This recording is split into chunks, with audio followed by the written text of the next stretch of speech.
بسم اللہ الرحمن الرحیم نحمدہ ونصلی علی رسول الکریم۔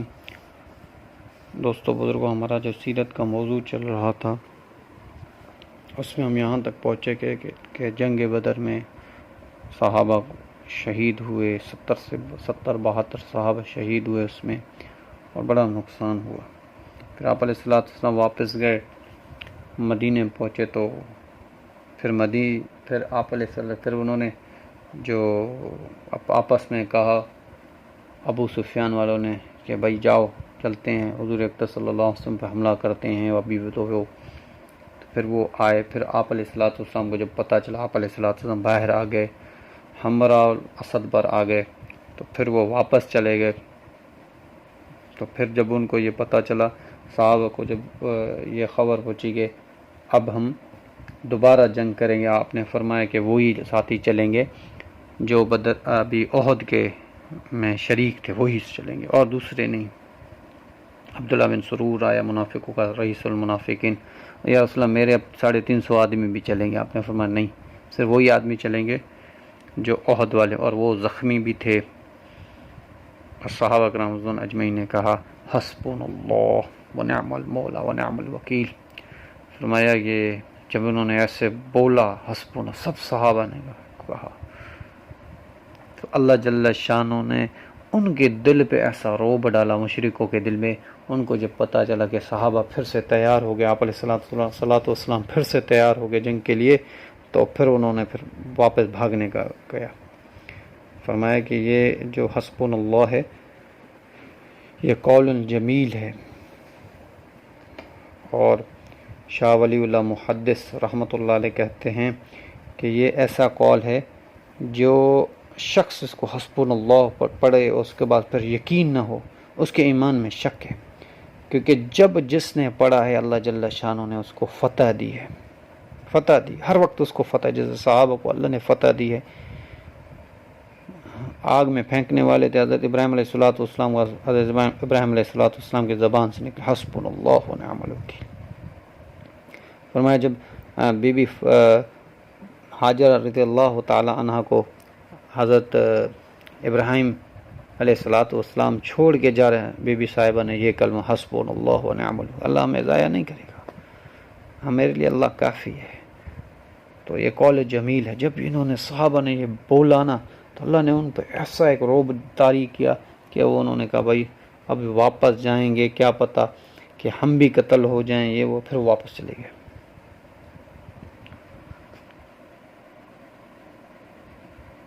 اور اللہ جل شانہ نے صحابہ کے بارے میں کہا کہ جو صحابہ جو ہوں گے، صحابہ سے جو اجتلاعی غلطی جو ہوئی،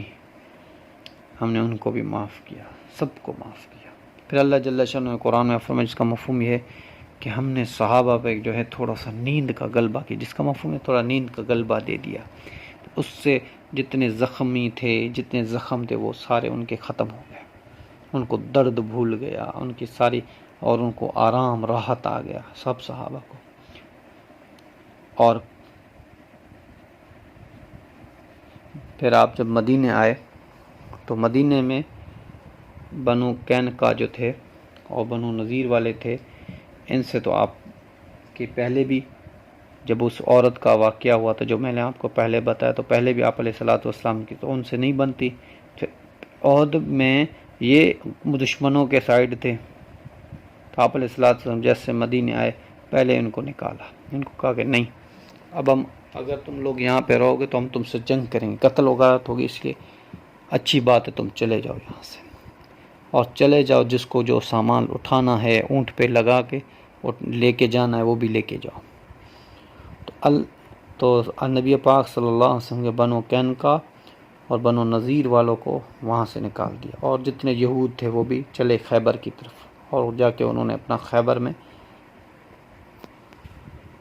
انہوں نے وہ بنایا، خیبر کے قلعے میں۔ ایک سردار اس میں تھا جس کا نام تھا حوی بن اخت، تو یہ بڑا عقل مند سردار تھا ان میں، اور یہ یہودی تھا، اور یہودی اس کو علم بھی بڑا تھا، عالم بھی تھا، مطلب یہ علم والا آدمی تھا، پڑھا لکھا تھا اور کتاب کا علم اس کے پاس تھا۔ اور دوسرا آدمی ہے جس کا نام ہے سلیم ابن مشک، سلام ابن مشک یا سلیم ابن مشک، ایسے کوئی نام ہے اس کا۔ تو یہ دونوں جو ہے یہ دونوں سردار تھے، اور یہ دونوں مل کے اور سب یہودیوں کو انہوں نے جمع کیا، کیونکہ اسلام کا جو دشمن ہے اللہ نے فرمایا قرآن وہ یہودی ہے، اور جتنے بھی آپ آج تک فتنے اٹھا کے دیکھیں گے اس کے پیچھے آپ کو یہود ضرور ملیں گے۔ تو پھر یہ لوگ مکے گئے، اور ان کو اپنی ذلت پتہ تھی کہ ہمیں آپ علیہ الصلوۃ والسلام مدینے سے، ہم تو مدینے میں یہ خواب دیکھ رہے تھے کہ ہم مدینے کی سرداریاں ہم کو ملیں گی اور ہم مدینے پہ بادشاہیت ہماری ہوگی، پر آپ علیہ الصلوۃ والسلام نے ہمیں تو نکال دیا مدینے سے۔ کو ان کا بڑا غصہ تھا، مکے گئے، مکے میں ابو سفیان سے جا کے ملے، اور ابو سفیان سے کہا کہ تم اور ہم نے تمہارا ساتھ دیا تو مدینے والوں نے ہمیں بھی نکال دیا، اب ہم مل کے حملہ کرتے ہیں۔ ابو سفیان نے کہا کیسا حملہ؟ ہم نے تو اپنا بدلہ لے لیا، ہمارے 70 بدر میں جو قتل ہوئے تھے ہم نے عہد میں 70 مار۔ انہوں نے کہا ایسے کیسے کہ تم نے جو عہد کی لڑائی جیتی ہے، جو آدمی لڑائی جیتتا ہے وہ تو مدینے پر جہاں پہ لڑائی جیتتا ہے وہ اس جگہ کو قبضے میں لیتا ہے، تم نے مدینہ قبضے میں نہیں لیا، اور تم نے جو آدمی ان کے مارے، پھر اس کے بعد جب ہمراہ اور اسد پر آپ علیہ السلام تو آ گئے تھے لڑنے کے، بھاگ تو تم گئے تھے۔ پھر اس کے بعد پھر بدر میں آپ علیہ السلام نے پھر صحابہ سے پیغام بھیجا، یا کسی طریقے سے پیغام بھیجا اگر آنا ہے تو بدر میں آ جاؤ، پھر سے بدر میں ہم تمہارے ساتھ لڑیں گے۔ تو آپ علیہ السلام تو مدینے سے بدر گئے، آپ تو وہاں پہ نہیں آئے، آپ تو مکے سے نکلے ہی نہیں۔ تو اس کو جب یہ ساری چیزیں تو اس نے ہاں یہ تو بات تمہاری صحیح ہے۔ حویہ بن اخطب ابو سفیان نے کہا پہلے ایک بات بتاؤ، لڑنے کی بات تو بعد میں، پہلے مجھے بات بتاؤ کہ دین ہمارا سچ ہے یا محمد صلی اللہ علیہ وسلم کا دین سچ ہے؟ تو حالانکہ وہ یہودی تھا، اس کو پتہ، وہ اہل کتاب تھا، اور مکے کے لوگ جو ہیں شرک کر رہے، یہ بھی پتہ ہے ان کو۔ ان سب کے باوجود آپ علیہ الصلوۃ والسلام سے جو دشمنی تھی، اس لیے فوراً کہنے لگا کہ دین تو تمہارا سچا ہے، محمد صلی اللہ علیہ وسلم کا کون سا دین ہے جو لوگوں کو لڑاتا ہے؟ تم ادھر محبت سے رہتے ہو، پیار سے، تو ان سے آ کے تم میں اختلاف ڈال دیا، باپ بیٹے سے نہیں بنتا، بیٹا باپ سے نہیں بنتا۔ انہوں نے کہا ہاں صحیح ہے، تمہارا دین اچھا ہے سب سے، اس کو ایسے کہا۔ تو پھر اس نے کیا کیا، پھر وہ گئے بنو غطفان کے پاس، وہاں سے انہوں نے کہا کہ ابو سفیان نے کہا ٹھیک ہے ہم جنگ کریں گے ان کے ساتھ۔ تو پھر وہاں سے وہ گئے بنو غطفان کے پاس، بڑا لڑاکو قوم تھی۔ تو بنو غطفان نے کہا کہ ہم آپ کو 4000 آدمی جو ہیں ہم دیں گے آپ کو، لڑاکو 4000 آدمی۔ پھر بنو فزیرہ کے پاس گئے، ان کو بھی، پھر بنو سلیم کے پاس آئے، ان کو بھی، پھر ابیش کے پاس گئے، ان کو بھی انہوں نے تیار کیا۔ تقریباً لڑنے کے لیے 10,000 لوگ جو لڑاکو تھے، لڑنے والے تھے، وہ تیار کیے انہوں نے، 10,000 لوگ۔ اور اس نے فرمایا کہ ایک بار ہی مدینے پر جا کے حملہ کریں، مدینے کو بالکل ختم کر دیں گے۔ تو نبی پاک صلی اللہ علیہ وسلم کو مدینے تک یہ بات پہنچی، اور آپ علیہ الصلوۃ والسلام تک یہ پہنچی، تو اللہ نے حکم فرمایا ہوا ہے کہ اپنے ساتھیوں سے مشورہ کرنا۔ تو حضور اقدس صلی اللہ علیہ وسلم نے